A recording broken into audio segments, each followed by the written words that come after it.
Hola, buenos días, soy Rubén Montalbán, nutricionista, dietista y entrenador personal de RMG Nutrición. Hoy nos encontramos aquí en el Mercado Central de Valencia y os vamos a explicar un poquito cómo debe ser digamos, la nutrición previa a una carrera de una duración entre 45 minutos, 2 horas, comprendidas, pues podemos hablar desde las 10-15 kilómetros media maratón, triatlones sprint, triatlones olímpicos, etc. Adelante. Las frutas son una parte fundamental de la dieta del deportista. Por motivos principales, tiene un alto contenido en agua, nos sirve para rehidratarnos, para obtener una serie de vitaminas y minerales, van a tener un alto contenido en fibra. Las verduras, al igual que las frutas que hemos comentado, son ricas en vitaminas, son ricas en minerales. ¿Qué es importante en el tema verdura? Es importante la variedad. En el color se encuentran diferentes tipos de nutrientes. Tomar las verduras en crudo.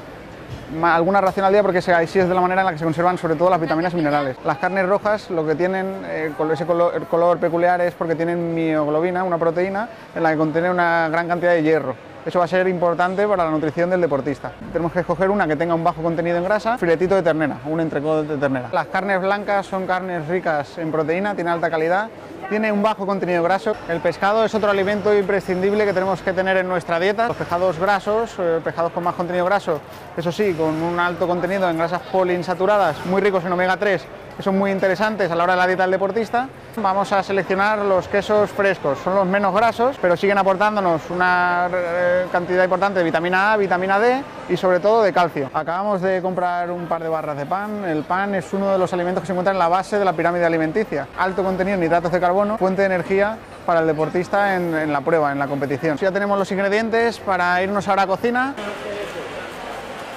Vale, en una dieta precompetición lo que buscamos es llenar el depósito de gasolina. Entonces vamos a intentar llegar al día de la competición, el día A, con un nivel de depósitos a tope. Vamos a plantear la dieta en 7 días. Una primera fase en la que vamos a reducir ligeramente la gasolina principal a la hora de la competición, que son los hidratos de carbono, disminuyendo durante esos 3 primeros días. Pan, tenemos arroz, tenemos patata, tenemos pasta, tenemos cereales. No quitarlos, pero sí reducirlos en un porcentaje sobre un 30, 40, 50% máximo de la ingesta de la dieta. En un primer desayuno yo me centraría principalmente en los lácteos, me centraría en el queso como unidad proteica, junto a una pequeña ración de hidratos de carbono. A esta pequeña tostadita con queso fresco le podemos poner un poquito de pechuga de pavo. Para el almuerzo, una pequeña ración también de hidratos de carbono en modo de pan, junto con algún otro proteico, tipo sea fiambre no graso. En cuanto a comidas y cenas, vamos a centrarnos principalmente en alimentos como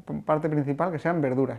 Estas verduras, como tenemos aquí, podemos cocinarlas de muy diversas maneras. Para las comidas, yo centraría principalmente los alimentos procedentes de la carne, tomar al menos 1 o 2 raciones de carnes rojas durante la semana y el resto de carnes blancas, 1 o 2 raciones de pescado azul y otra de pescado blanco. En los 3 días siguientes nos centramos ahora sí en los hidratos de carbono. Ahora tiene que pasar ya un 60, 70, incluso 80% de la dieta. Esto va a significar que vamos a desayunar, almorzar, comer, merendar y cenar raciones de hidratos de carbono. Vale, ya hemos hecho los 6 días previos, 3 días de descarga, 3 días de carga y nos encontramos ante el día anterior a la prueba. ¿Qué vamos a hacer? Vamos a hacer una cena rica en hidratos de carbono, una ración de pasta, un poquito de queso fresco y un par de lonchitas de pechuga de pavo. Todo esto lo podemos poner en un mismo plato con un poquito de orégano, un poquitín de aceite de oliva, pues vamos a acompañarlo de una pequeña ración de verduras. No muy elevada porque la cantidad de fibra puede ser perjudicial para el día previo a la carrera. Podemos acompañarlo también con un poco de patata para ya hacer una cena rica. Como postre, en lugar de fruta vamos a centrarnos en lácteos y nos vamos a poner el despertador, eso sí, 3 horas antes del inicio de la competición. ¿Por qué? Porque necesitamos un periodo para, digamos, tener una buena digestión. Importante desayunar lo que habitualmente estamos utilizando, nada de hacer experimentos el mismo día de la carrera. Una ración de lácteo, ya sea en forma de leche o yogur, una ración de cereales, acompañado de una tostadita de pan junto con pavo y queso fresco. Tanto el pan como los cereales, recomendable que sean integrales. ¿Por qué? Porque tienen, digamos, un índice glucémico menor, la fuente de energía nos va a aportar durante mayor largo plazo. Pues añadimos la pieza de fruta. La pieza de fruta nos va a aportar hidratos de carbono. Espero que con estas pautas que os he dado podáis utilizarlas y llevarlas a cabo y consigáis un rendimiento óptimo en vuestra próxima competición.